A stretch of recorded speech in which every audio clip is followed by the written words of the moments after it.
What's going on, you loyal listeners? Thank you for tuning in to the L Squared Podcast. I'm your host here, Luke Larson, and joining me today, as per the usual, back in the saddle, here to assist me in leisurely launching you into levity, Old Legs. Yes, I'm back. You're back in the L Squared baby. groove. I'm back. I'm back piloting the 0-100 Evangelion. I'm ready to fight some angels. I don't understand those references. Damu Goku. Wow. That took I've been watching a lot of anime lately. Yeah, I this think is we what can happens tell. when Luke and I we don't watch movies or we don't talk for a while. I get off on these weird kicks where I'm watching a lot of Nicholas Winding Refn and a lot of anime. Well, not mad about either. You know what? So yeah, we'll get into that. But we are going to get into it. We can. Not right now. Oh, cool. Okay. We're not on the pod. Not on the air. Not at any place other people can hear it. I was like, oh, cool. Oh, nani? Oh. Yeah. Well, yeah, man. Just like what's on the docket? What are we doing? Well, I'll tell you what's on the docket. Just like you have been resurrected here and brought back forth to us, yes. There has been another franchise that has been resurrected, brought back from the dead, and that is Child's Play. I think we have a effect for that. I can't wait. There we go. Yep, there it went. That was it. You heard it. Nice. Yeah. So nice. that's the kind of editing you get on this show. Right. We don't hold back. For a very long... I mean, Luke and I have been doing this show for a long time. For a very long and I time. can't hear the sound drops. So for the longest time, I thought he would just say these things and then pause for a second. And, yeah, for quite some time, I didn't actually know he was playing sounds. So, again... Movie magic. Could be a sound, could not. I don't know. Not. He still doesn't know. Old Legs does not listen to the episodes. It's not never heard move one. backwards. Only forwards for me. Forwards. Well, yes. The Child's Play franchise sure moved forward. Segue. And so this was directed by Lars Klevberg. Is that right? It's right if you said it, baby. All right. You're so fucking money. And I don't even know touch it. that one. I don't even know it. And Aubrey Plaza, and then, whatever, some other kids. So, I'll just say going into this film, I'm going first because my opinion matters more than yours. Well, one second, quick here. I just want to clarify. So when you said, hey, world, let's do a Child's Play episode, I was insinuating that we watch all the Chucky movies, Leprechaun style, and we go one by one. And this next, your answer of this next question may very well decide how long this pod's going to be, because I was under the impression we were supposed to watch all of the movies, and you better have the right answer here. Did you watch all the previous Child's Play movies? You gotta be with me. Yes? No? You blew it! You had one job! Look, man, I can't go through that torture again. You guys don't know how hard that was for us to sit through. What would be worse? God. I honestly don't know. I'm not sure. Because there's got to be a lot of... Sure either. There's got to be a lot of those Child Play movies, right? There's at least like 6, right? 6 is usually like a good... Like, Vegas is starting that at like over under 6. And there's probably been like 3 direct-to-DVD movies within the past 2 years. Yeah, let's see here. So there is, according to Wikipedia, there's Child's Play, Child's Play 2, Child's Play 3, Bride of Chucky, Seed of Chucky, Curse of Chucky, and Cult of Chucky. So that's 7 before the remake of Child's Play. Yeah. So, needless to say, no. I pretty sure I've seen the first one a long time ago, and that's about it. Okay. I've seen the first one. I know I've seen Bride of Chucky, and I've probably seen like bits and pieces of some of the other ones. Yeah, we don't have to get into it. I don't really want to get into it. Me neither. This isn't an iconic character for me, but yeah, me neither. It's just, I guess, the genre. I'm just more of a fan of the genre than I am like the character. I don't understand how people can be just so invested in like a fucking shit character like Chucky or Leprechaun. Right. Or actually, we might actually be the most invested of anyone. Of anyone who's ever lived. Yeah. I mean, there's got to be a real... Actually, you know what? I'm gonna we need to really own that. Like that's our fucking corner. Yeah. I mean, there can't be a lot of people who've seen every single Leprechaun movie on purpose. There can't be very many. Yeah. But I digress. Yeah, let's just jump into it. Okay. I think everyone knows this. They know. The Chucky, spiel. yeah, he's an iconic character. You know, like we said in what do we want on a summer 2019 episode. I was like, well, I'm not really super looking forward to this. I like Aubrey Plaza. I thought the trailers looked okay, not great, and I don't know, but I don't know. This was one where I wasn't even sure if I wanted to see it in the theaters, but I obviously did. But I don't know. What were your thoughts going into it? So, again, I liked the direction. As far as Aubrey Plaza's fun, I was a little worried about the child actor slash. I mean, and not really. It was like teenagers in this, but I think it was a really good move. Because that's like the worst part about those early Chucky films is it's like a 6-year-old. Yeah, like an actual little kid. Yeah, and it's like I don't understand how you're even like trying to. I know it's like a comic and dumb and like spoofy movie, but it's like putting like a 6-year-old in these situations is just like how do they even comprehend death? Nonetheless, a killer doll. Right. But I like the people in it.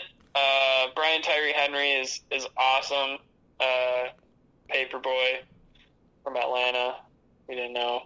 That's a city, right? I like him as an actor. So it had some good people in it. Obviously, Mark Hamill voicing it is what probably puts asses in seats. Yeah.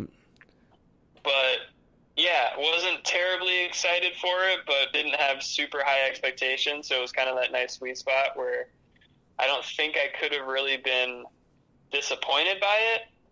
Right. Although I will say that I had a couple gripes here and there just with what it was going for. There's a couple things. You know, coming out of it, I must say that I liked it way more than I thought I would, honestly. Like I wouldn't say I loved it or like that.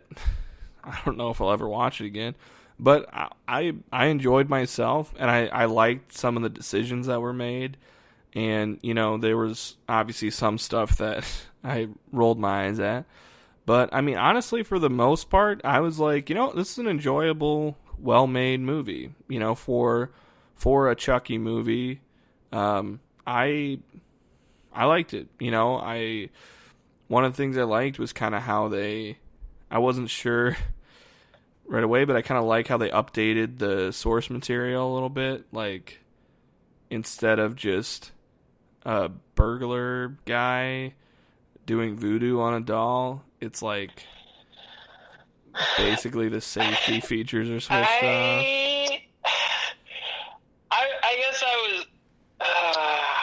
I actually kind of like the supernatural effect a little more, just because it makes the doll a little bit more scary and a little bit more like impervious to like you just taking the battery out. Okay, of yeah. it.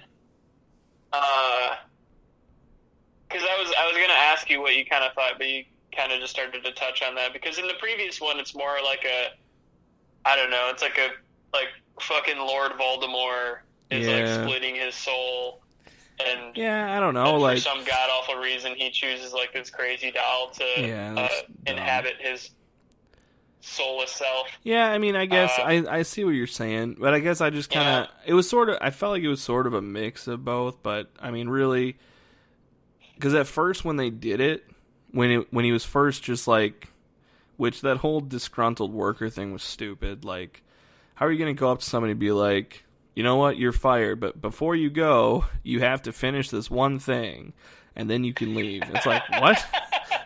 What?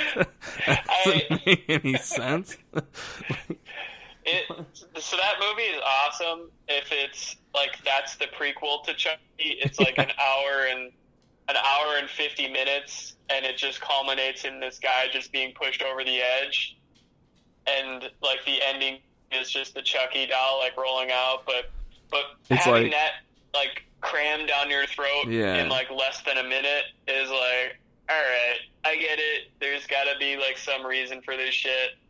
I just like it made Chucky the doll seem just a bit more fragile, and again, it's a killer doll. I'm not looking for hyper realism here, but I'll drop my iPhone on like the carpet, and then I'll fucking crack the screen. So I just feel like one swift kick, and it'd just be like done, you know? Or it's like, what if Chucky can't connect to Wi-Fi? He's like all of a sudden he just like if you didn't back up the hard drive, people like you know. Yeah, no, that's a solid point. Supernatural kind of is fun. It's more fun for me, but I get like why the choice that they made. It's topical, and there's like, oh, you know,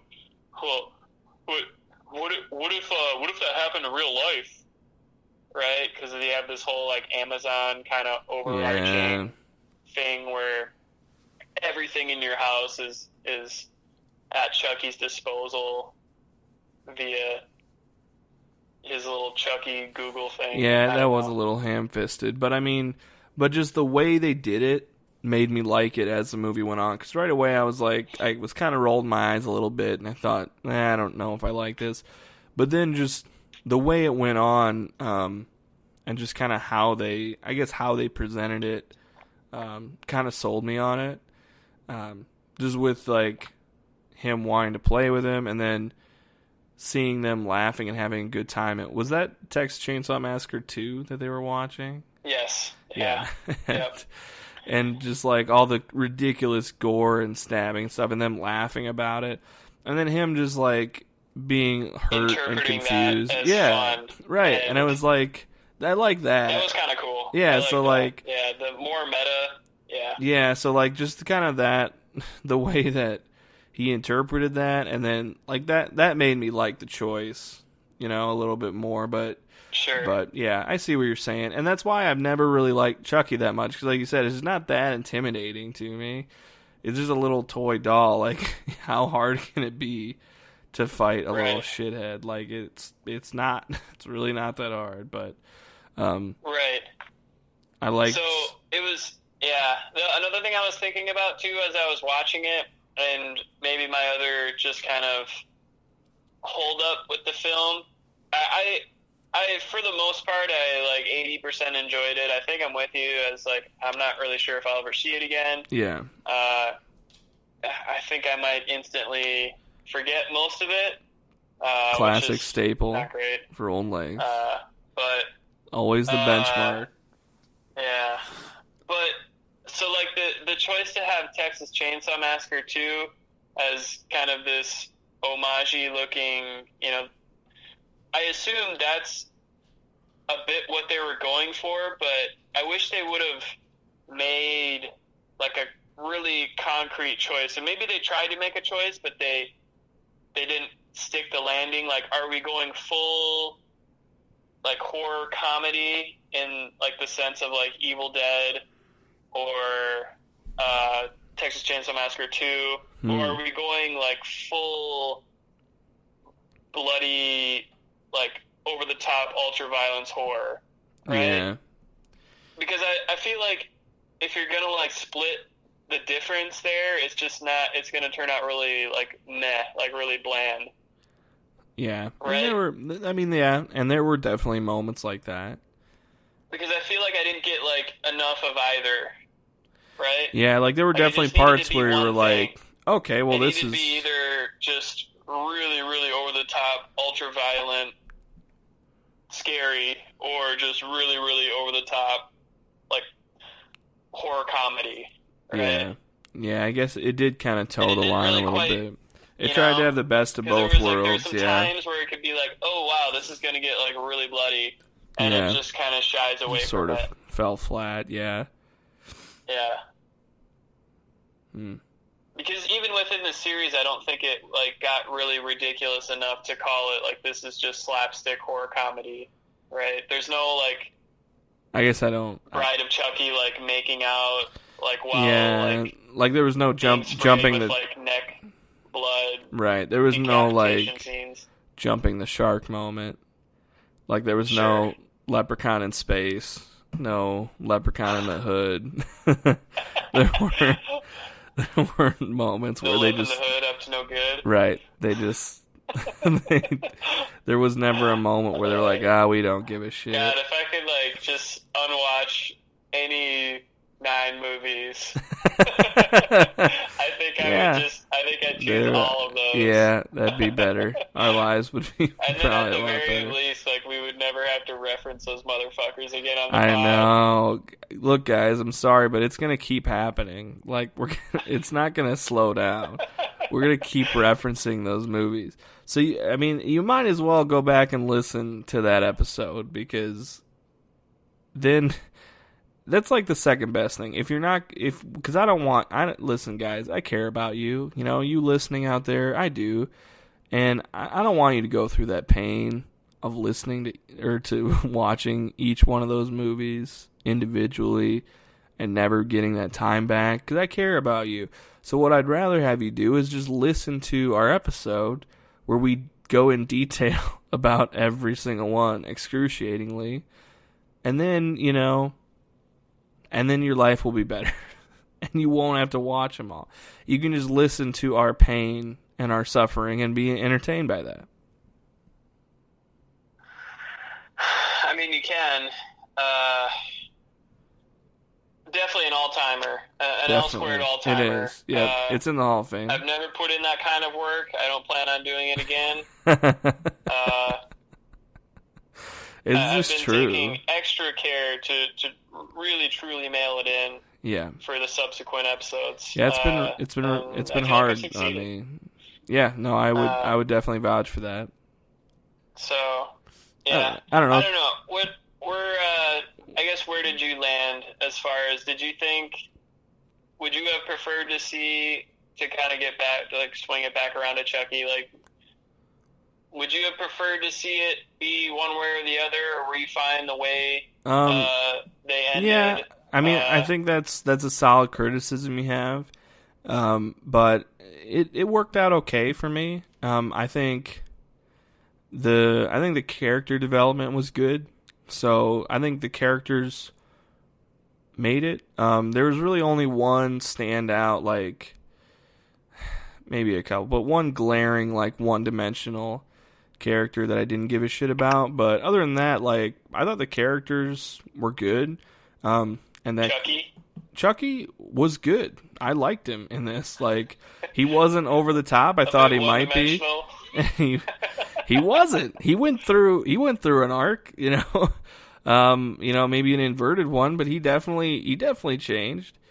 And surprisingly, the animatronics and the CGI were good, and I liked it. And but I see what you're saying, and yeah, maybe. I mean, maybe it would have been better off being a little bit more meta and a little bit more tongue-in-cheek and being a little bit more horror comedy, you know. But I'm glad that they didn't take themselves too seriously and jam their heads too far up their own asses, you know, because that's not what this franchise is about. So I thought, you know, hey, it was a well-made, fine Chucky movie. I liked it more than I thought I would, but yeah, I don't really think I will ever watch this movie again.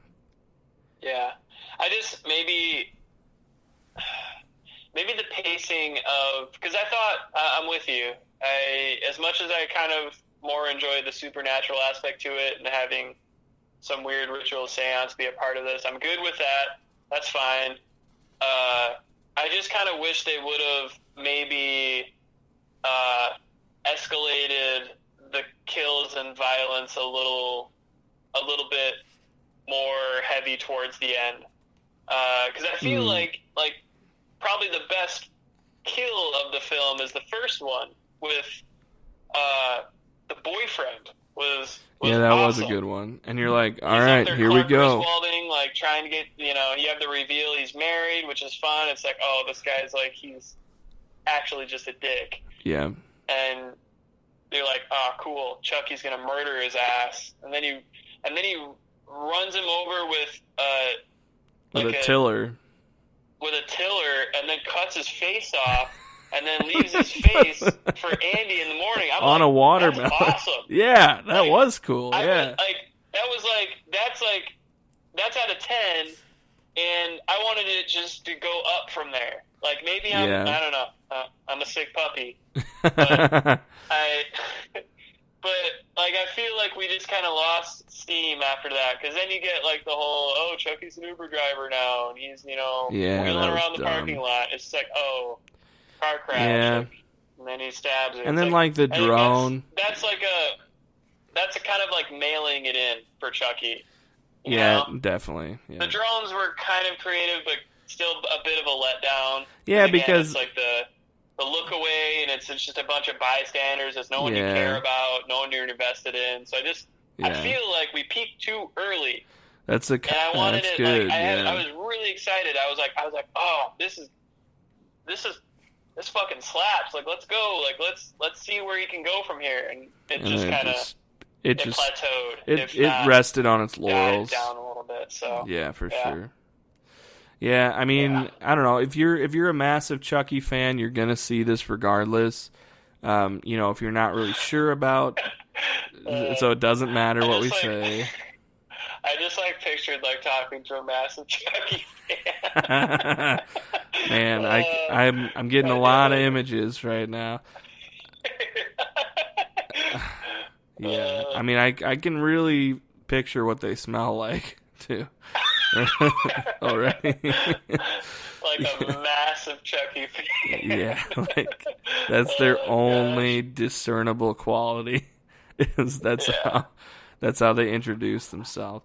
Yeah, I mean, I don't know. And if you're on the fence, I mean, it's good. It's just a good find, like you said, probably forgettable movie, and I don't know. I don't think you need to run out and see it. But whatever. I mean, it's fine. When it comes to streaming or whatever, if it eventually comes to Netflix or cheap seats and you're bored, and it's not bad. I mean, yeah, go. But I wouldn't go out of your way to see it. Like Old Legs asked me if I wanted to see it Sunday, and I had just seen it Saturday night. And even though I didn't mind it, I was like, I don't really think I want to see it again. So, yeah. Thank you for that. No, thank you. No problem. Appreciate that. Thank you. Yeah. That's what I do best, man. Just disappointing. So, I don't know. I guess that's this whole time we've been talking about Chucky, we just tried to find ways out of it. So I don't really think we have that much to say about it. But yeah. Do you have any final thoughts? Wow. Final thoughts. How do I how do I follow that glowing recommendation up? I think you said, I don't know, it's fine if you're bored, but don't go out of your way. So as you can tell, Luke is really into this. I'm and high on it, yeah. Yeah, that's my really highest grade, yeah. He's pounding the table. He's like, we gotta trade up. We gotta trade up. We gotta get our guy. Lock it in. Lock it in. Yeah. So, yeah, I mean, I'm right with you. I'm following suit. I think it's very mediocre. It's pretty okay, yeah. It's like if you've seen a couple other movies in theater and this is like your third or fourth choice, like definitely consider it at that point. Yeah. If it's like going to be like your second date and you really don't want to talk too much to the boy or girl you're going with, like maybe just like, this will kill like an hour and a half. Yeah, perfect. So there you go. There you go. You're welcome. It's just like an hour and a half. You don't really have to talk to that person. You can just kind of sit there and just. Yeah, that sounds nice. It's a great non-date date movie. Yeah, there you go. There you go. Perfect. There we go. We landed it. We I did. was worried. Woo! I was like hot air. I was getting nervous. Are we going to get the plane down to the ground? I don't know. Yeah, I don't know where we're going. You had to flip it upside down, but you made it. Yes. Yes, I can only do that when I'm hammered. Yep, every time. All right, so you were saying that. So this is a shout out to all the OG loyal listeners out there. Shout outs. I see you out there. So I don't know if you guys remember. I believe it was the very second episode of our podcast where we talked about one of our favorite directors, Nicholas Winding Refn. And wow. I believe the Neon Demon had come out, so we had spoken about that, or we were planning on going to see it, and we were not ready for that. Not ready at all. But anyway, you were saying that he's got a new series out that you've been watching. Is that right? Yes. So we have a couple weeks until.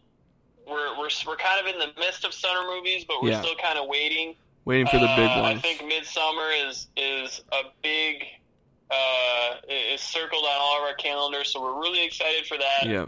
But right now, for all of you Amazon Prime subscription holders, Nicholas Winding Refn has I think 8-episode long series called Too Old to Die Young, and wow! Hold the phone here. Hold that thought, because we have the next best thing. Our producer, Jaws Wyatt, just walked in, and he happened to see Child's Play with me that we had just talked about.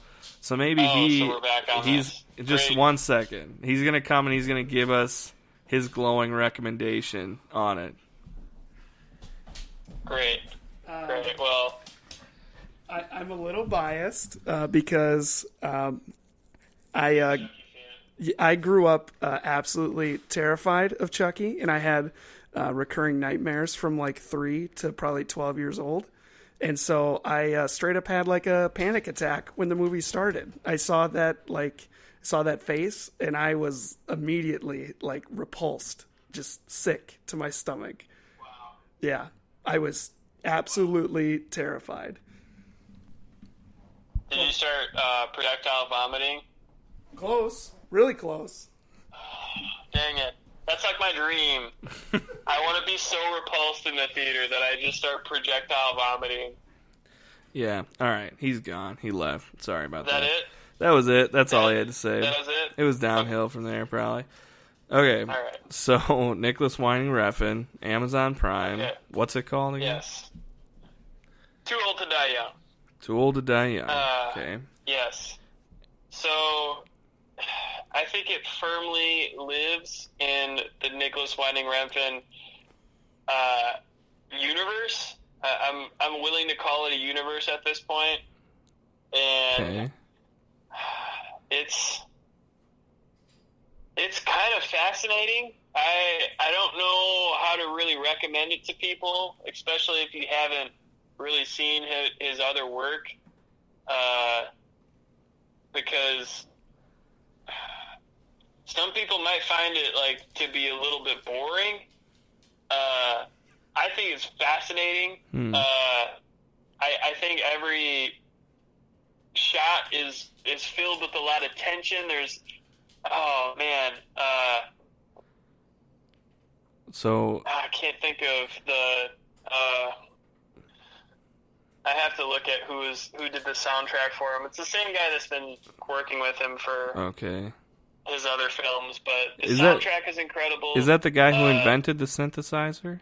Is that the same guy? Yes. That's him? Okay. Correct. There's a lot of synth in this show. Yeah, that's all I wanted to hear. It takes you a little bit to kind of get the tempo of an NWR dialogue, like kind of back, because you have like the main character who either chooses not to respond to someone who's talking to him, or maybe gives like a one-word answer to every other thing. Perfect. So, you got all of that. The episodes themselves, they can be watched in order, but what I've seen, you don't really have to watch it. You can just kind of watch any of them. I don't know how that would go if you just like started picking episodes, but I've been watching it canonically. I'm through 4. Some episodes are like an hour and a half long. Others are 45 minutes long. It's just, there's no real rhyme or reason to it. I think it's incredible. I'm so fascinated by it. So is it... We don't...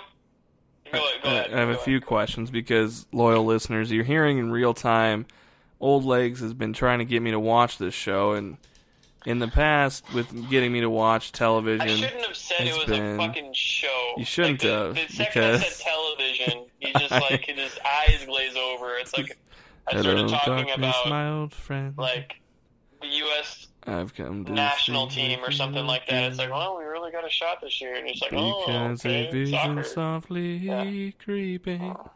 Yeah, that's basically what it's like. So I have a couple questions. So, Nicholas Winding Refn, synth, heavy synth. Yes. Love that. Minimal dialogue for main characters. Yes. Love that. Correct. Are there neon lights? Yes. Perfect. Is the story non-linear / you don't really know exactly where it's going? It's like a foggy half-forgotten dream. Okay, of perfect. A storyline.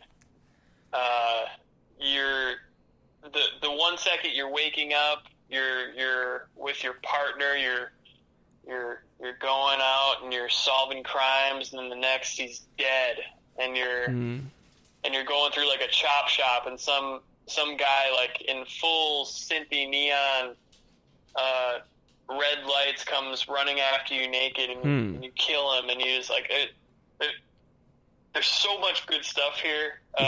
It sounds a little bit like the episode is like completely, there's like no English in it.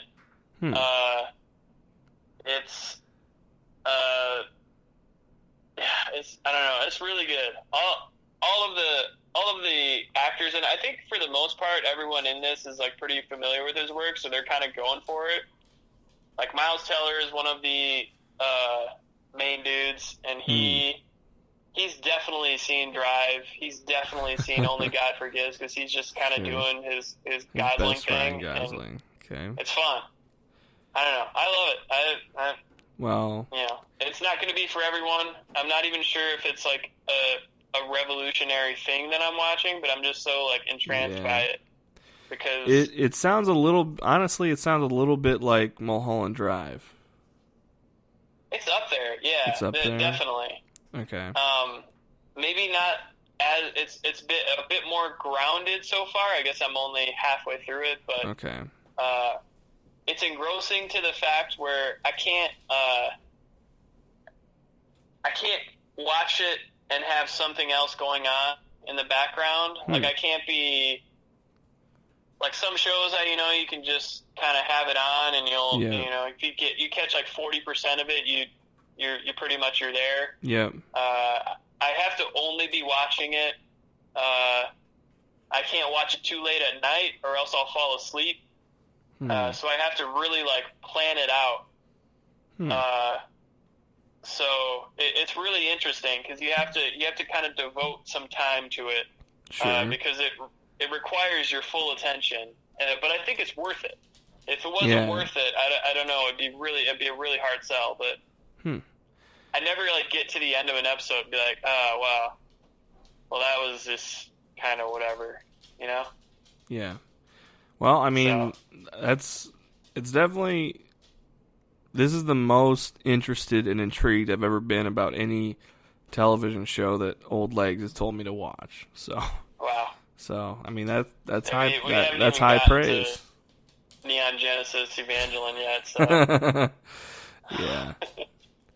Yeah. Well, but yeah, maybe we'll have to say that. So, that's my Too Old to Die Young pitch. There's a couple rules. You got to wait until it's dark out to watch it. You should be getting noise complaints from your neighbors. Because the synth needs to be at maximum level. It needs to be vibrating the walls. Yes. I'm all in on that. And it certainly is when I watch it, and it's incredible. I have no doubts about it.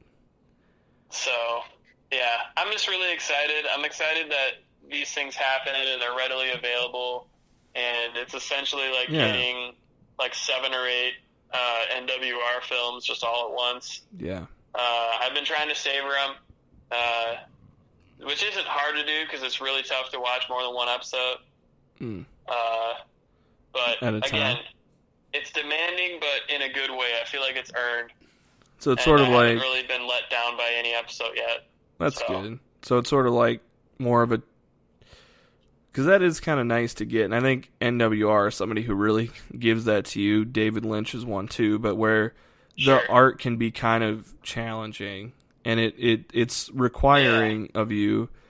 And, like you said, it's nice to have that every once in a while. It's something you don't get every day. You'll lose the effect if you're trying to like answer emails or just texting, or you got other things going on while you're watching it. It's not gonna do anything for you because you're there. There's not a lot of dialogue. There's a lot of visual storytelling, and it's very meticulously thought out with what's on the screen. It feels like. So with that, I'm just really excited to have it.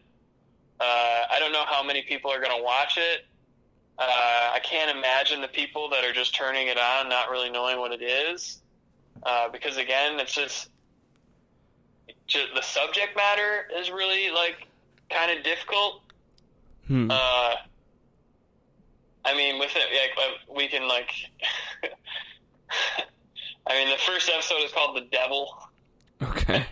Perfect. And it goes way out there. The second episode is all cartel, like the entire episode. Magdalena. I'm gonna have a portrait of myself in the visions of Magdalena. And you and anyone who comes into your house is just going to sit and stare upon me. And you'll say creepy stuff like Magdalena, world, his essence is all around us. It's going to be awesome. Okay. Yeah. I don't know. I think you got to see the series so we can talk about it a little more in depth. Well, this warrants some discussion. Yeah, I'm excited to. I don't want to say anymore. I want to let you go out and get it. Okay. And will do. Obviously, the listeners are probably sick of hearing me talk about it. Well, I mean, like we said pre-show too, I've actually been keeping up with a television show all on my own.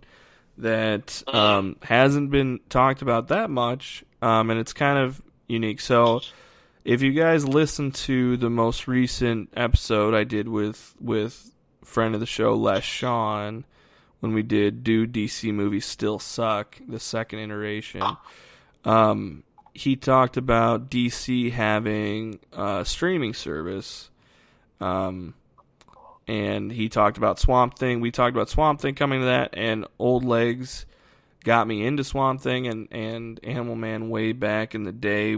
So I was excited to see an adaptation of that, so I decided to make the purchase. And I've had the streaming service, and it's good. There's actually quite a bit of good content on there. Swamp Thing itself has been fine. It's been good, but like it hasn't quite had that episode where it really kicks it into gear. You know, like it's been like pretty decent building blocks, I guess, but it just hasn't quite hit it for me yet. So I've been kind of waiting for that to happen, and it's kind of a slow process. But one show I found on that streaming search, what I've loved, is Doom Patrol.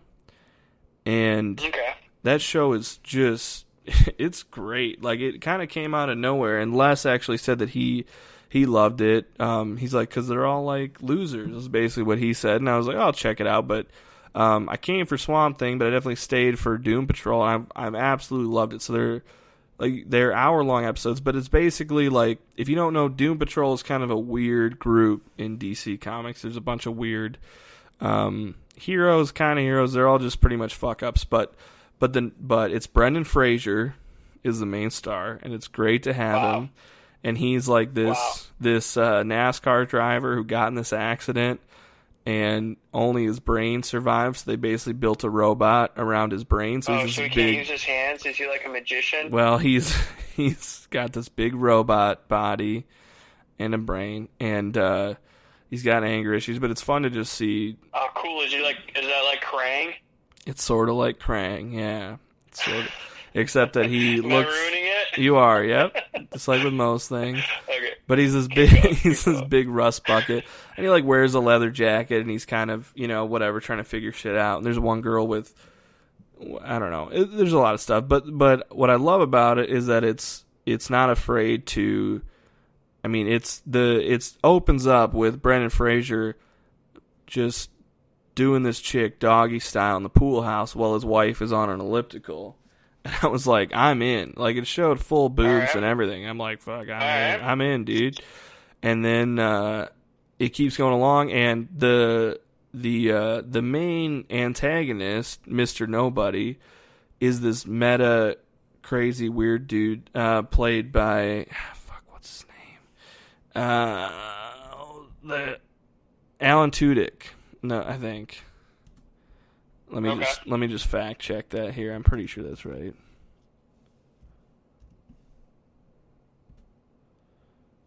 Yep, Alan Tudyk. And he's this guy, this meta-human who like is an interdimensional being sort of. But he's just super meta, and he's the narrator, and he knows he's the narrator. So as he's like fighting these guys, he's talking to the audience too, and he's kind of pulling all the strings, and it's actually super fun. But this show has legs, and I'm super invested in each one of these characters. Like, there's this one gal who used to be an actress in the 50s, and then she got some voodoo curse put on her, and now, like, whenever she loses control, she turns into this blob, basically.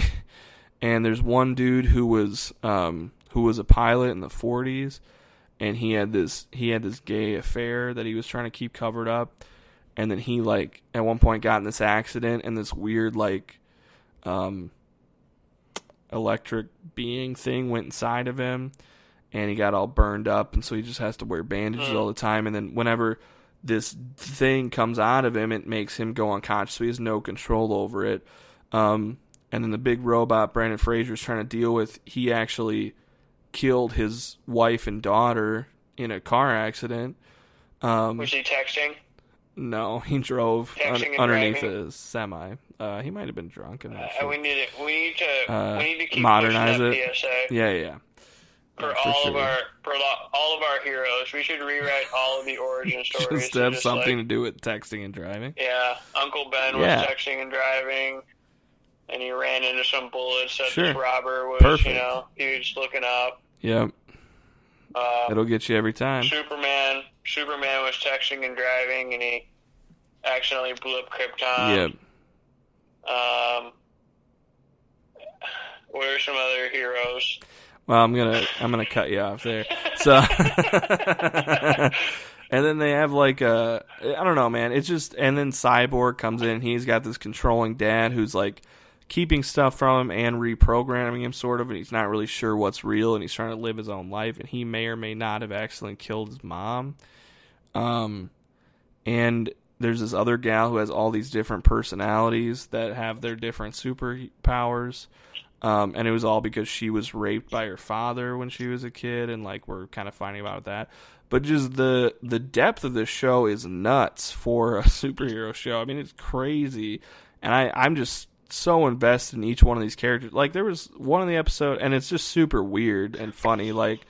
They were trying to fight this black hole, and it came out of a donkey's ass. This donkey just showed up in the middle of the road.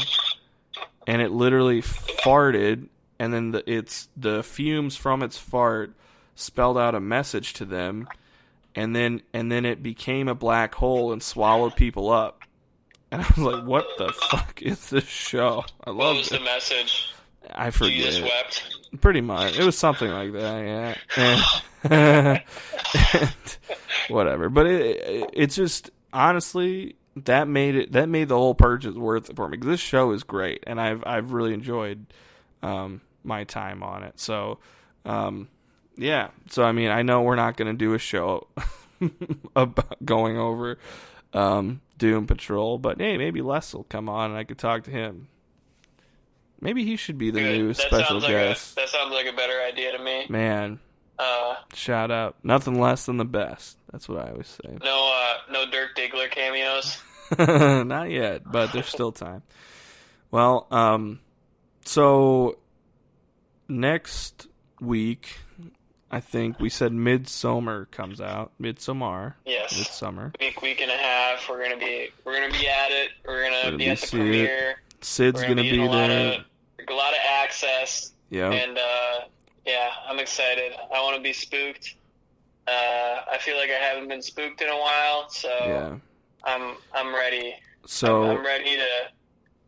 I'm in term. I'm ready for another little fear baby. To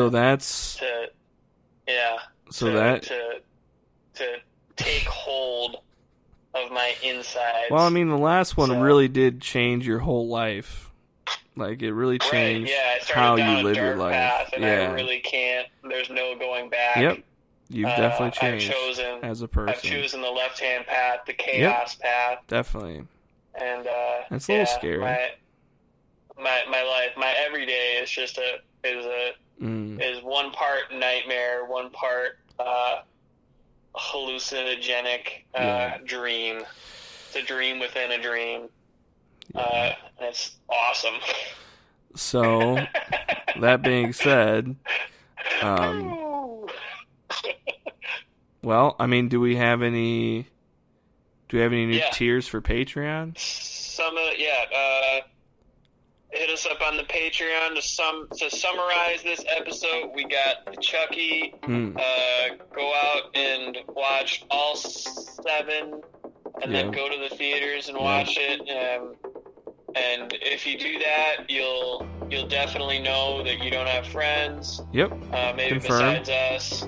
And we're still here for you. So tell us how that goes. We don't discriminate. We got a couple different homework assignments. Go and watch Too Old to Die Young. Go watch the Suicide Squad TV show that Luke just talked about. I'm just kidding. Doom Patrol. Doom Patrol, yeah. The non-Margaret Robbie. That's right.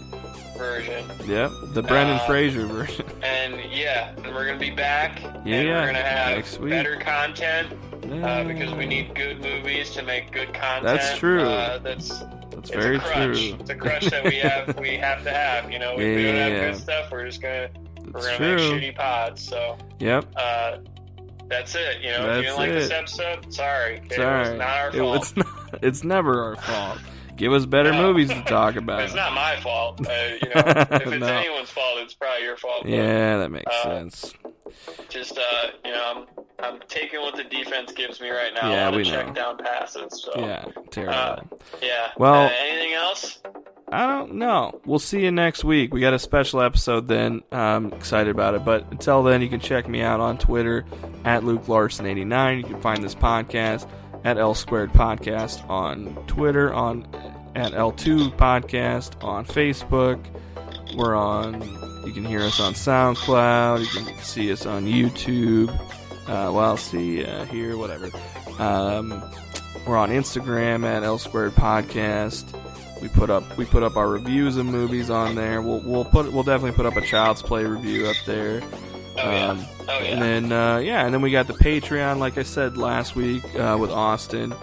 You know, I think the new tier is $352 a month. Right. And then that would be for us to do a 3-way scrimmage and also recite poetry and philosophy verbatim as we do it. We still have was it 57? Our own poetry. Was it our own poetry? Yeah.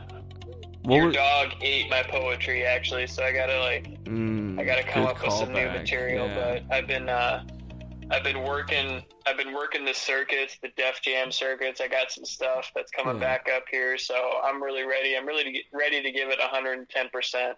And really, that's on you guys. You know, that's on our listenership here. Like, we know that's what you want to hear and what you want to see.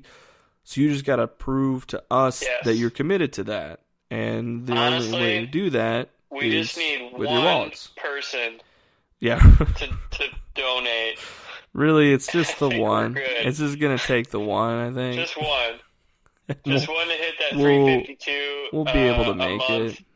And I mean, I'm set. Yeah, I mean, even if pay his mortgage and I'll that'd be nice. I'll be able to get the rent and we'll be able to keep doing our shitty podcast for sure.